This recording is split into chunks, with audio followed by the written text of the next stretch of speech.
আমি রয়েছি যে জায়গায়, সেটা হচ্ছে যে এটাই হচ্ছে রফি আহমেদ চিতবাই রোডের একটি গেস্ট হাউস, এবং সেই গেস্ট হাউসে নানা সময় মাঝে মধ্যেই সে আসতো বলে জানা যাচ্ছে। একটি রেজিস্টার খাতা আমি দেখাবো। এখানে কিন্তু দেখতে পাচ্ছি গত 19শে নভেম্বর রবি শর্মা নাম দিয়ে, আমার সহকর্মী অজয় দাসকে দেখাতে বলো ছবিটি, রবি শর্মা নাম দিয়ে, এবং তার সঙ্গে আরও একজন এসে উঠেছিল, তাই তো? ক্যান্সারে নেই আর ভয়, NCRI হবে এর জয়। আপনাদের ভরসা নেতাজি সুভাষচন্দ্র বোস ক্যান্সার হসপিটাল। না, এটা ওনার বাবার নাম। আচ্ছা, এই রবি শর্মা তিনি নাম দেন, বাবার নাম দেন মনোজ শর্মা, এবং সেক্ষেত্রে দিল্লির ঠিকানা তিনি দিয়েছেন এখানে, এবং দিয়ে এখানে কিন্তু গত 19 তারিখ, রেজিস্টার খাতাটা দেখাতে বলবো অজয়কে আরও একবার, গত 19 তারিখ দুপুর 1:50 নাগাদ এখানে ওঠেন, এবং ওঠার পর 26শে নভেম্বর সে চেক আউট করে। কিন্তু সবথেকে যেটা দেখার বিষয় সেটা হচ্ছে যে এখানে কী জন্য উঠেছিল, সেটা হচ্ছে পারপাসটায় লেখা রয়েছে যে তিনি হচ্ছেন একেবারে এই যে পারপাস ট্যুরিস্ট হিসাবে কিন্তু লেখা রয়েছে, অর্থাৎ এখানে ঘুরতে এসে ট্যুরিস্ট হিসাবে এই যে গেস্ট হাউস, এই গেস্ট হাউসে ওঠেন। হোটেলের যিনি ম্যানেজার রয়েছেন ওর সঙ্গে কথা বলবো। এই ওনার নাম সম্পর্কে আপনারা কি জানতেন? একদিন সাথে 19 থেকে 26 তো না, জানতে পারছি নানা সময় আসতো, তাই তো? মাঝে মাঝে আসতো, 2-1 দিন থাকতো, চলে যেত। উনি যখন আসতো পাসপোর্ট দিত, থাকতো, চলে যেত। কি পাসপোর্ট দেখাতো? ও ইন্ডিয়ান পাসপোর্ট।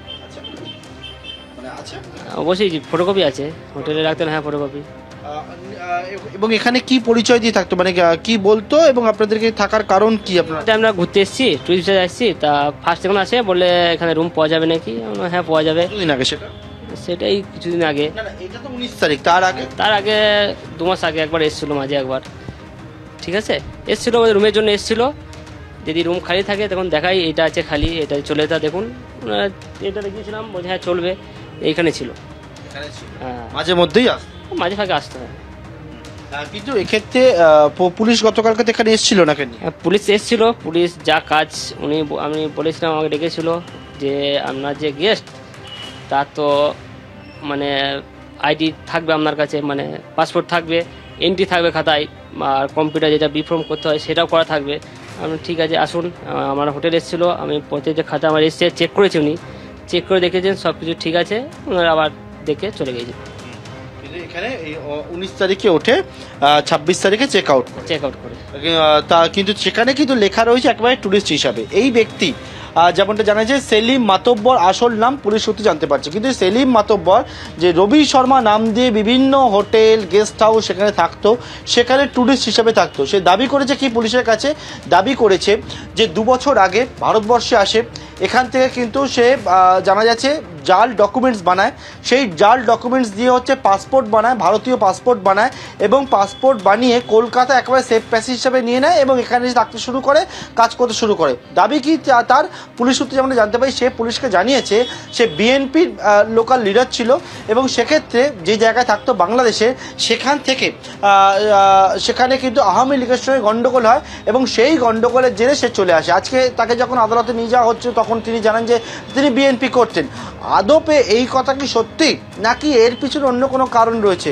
কারণ এইরকমভাবে প্রায় 2 বছর ধরে থাকলেও মাঝে মধ্যে বিভিন্ন হোটেলে ঘুরতো বলে জানা যাচ্ছে। হোটেলে থেকে ট্যুরিস্ট হিসাবে সে নিজেকে লিখতো, যেমন 19 তারিখ থেকে 26শে নভেম্বর পর্যন্ত এখানে থাকলেন। তাহলে যদি এখানে সে থাকতো তাহলে বিভিন্ন জায়গায় ঘুরতো কেন, এই প্রশ্নটা উঠছে। উদ্দেশ্য কী ছিল সেই প্রশ্নও কিন্তু উঠছে। পুলিশ সূত্রে জানা যাচ্ছে সে যেমন দাবি করেছে যে বিএনপি করতো, এবং তার পাশাপাশি আওয়ামী লীগের সঙ্গে গণ্ডগোলের জেরেই চলে এসছে। কিন্তু দুটো বিষয় ভাবাচ্ছে, এক, তার বক্তব্য সত্যতা কতটা রয়েছে, দ্বিতীয় যেটা অত্যন্ত গুরুত্বপূর্ণ বিষয় সেটা যে অতি সহজে এইরকম জাল ডকুমেন্টস বানিয়ে পাসপোর্ট বানিয়ে ফেলছে, এই চক্র যে এখনো পর্যন্ত সক্রিয়, সেটা কিন্তু এই গ্রেপ্তারি থেকে এবং এই ঘটনার সামনে আসার পর থেকে একেবারে স্পষ্ট হচ্ছে।